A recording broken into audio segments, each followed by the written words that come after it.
جالبه بدونید ستاره هالیوود گریس کلی قبل از اینکه ملکه موناکو بشه گزینه ازدواج محمد رضا شاه هم بوده. این ویدیو رو ببینید تا با زندگی گریس زیبا آشنا بشید. گریس پاتریشیا کلی زاده پاییز 1929 سومین فرزند جان بی کلی و مارگاریت کاترین ماجر بود. پدرش قهرمان رشته قایقرانی اسکولار دارای 3 مدال طلای المپیک بود و مادرش که مدل موفق بود بعدها اولین مربی زن ورزشکار در دانشگاه پنسیلوانیا بود. برای شنیدن موفقیت‌های کلی و نحوه ازدواج او تا آخر ویدیو با من باشید. گریس در سنین نوجوانی علاقه شدیدی به هنر نمایش نشان داد. علاوه بر شرکت در کلاس‌های بازیگری، گهگاه و همراه مادر و خواهرش در حرفه مدلینگ فعالیت می‌کرد. گریس تا 14 سالگی به یک مدرسه مذهبی می‌رفت که توسط راهبه‌ها اداره می‌شد و بعد با آکادمی استیونز در پنسیلوانیا رفت. تحصیلات دوران دبیرستان را در مدرسه خصوصی استیونز با رویای بازیگری ادامه داد. بعد از اتمام دبیرستان با اینکه والدینش مخالف بودند، کلی تصمیم گرفت حرفه بازیگری را در شهر نیویورک دنبال کند. به گفته جودیت بالابان کوین که صمیمی‌ترین دوست گریس بود، پدر او اعتقاد داشت که بازیگری فرقی با فاحشه بودن ندارد. با وجود مخالفت‌های پدر، او در آکادمی هنرهای نمایشی آمریکا ثبت نام کرد. والدینش قبول کردند که شهریه‌اش را فقط برای سال اول دانشکده بپردازند. برای تأمین شهریه سالهای بعد در کنار درس خواندن به صورت پاره وقت به کار مدلینگ و بازی در آگهی تبلیغاتی سیگار اولد گولد و رژ لب مکس فاکتور پرداخت. حالا که تا اینجای ویدیو با من بودید، ویدیو رو لایک کنید تا در ادامه زندگی حرفه‌ای گریس ستاره جذاب هالیوود را بررسی کنیم. یکی از عموهای گریس، والتر سی کلی، در نمایش‌های کمدی نقش‌آفرینی می‌کرد و عموی دیگر جورج کلی برای نمایشنامه‌هایش برنده جایزه پولیتزر بود که هر دوی آنها تأثیر بسزایی بر روی کلی گذاشتند.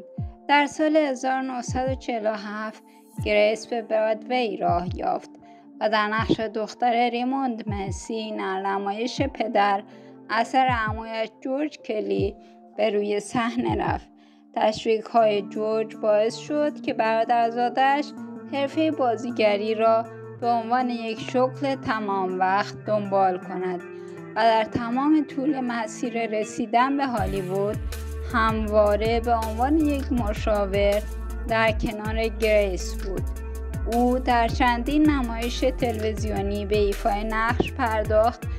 موفقیت‌هایش در نمایش‌های تلویزیونی سبب شد تا در سال 1951 در اولین فیلمش 14 ساعت به کارگردانی هنری هاتاوی در نقش کوچکی ظاهر شود.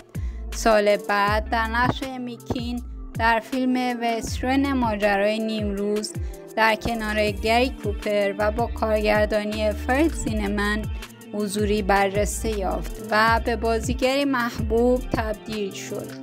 در سال 1953 بازی در فیلم موگامبو در کنار کلارک گیبل و ایوا گاردنر و کارگردانی جان فورد بر شهرت و محبوبیتش افزود.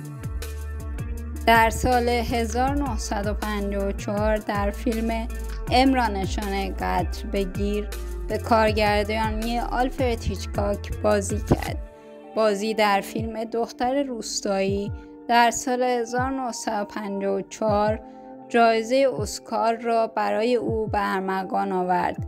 در سال 1955 در 2 فیلم گرفتن یک دزد و پنجره پشتی به کارگردانی هیچکاک بازی کرد. حالا که جذابیت ویدیو شما رو تا اینجا همراه کرده، نظراتتون رو برام کامنت کنید تا در انتهای ویدیو ببینیم گریس چطور در اوج شهرت حرفه مورد علاقه خودش رو کنار گذاشت.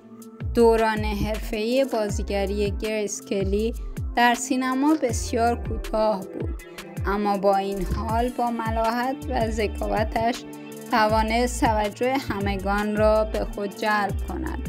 نقش‌هایی که گریس بازی می‌کرد بیشتر بر مبنای بروز علاقه و هیجانی نهفته و شدید بعد از تغییر شکل چهره سرد و اخلاقیش بود.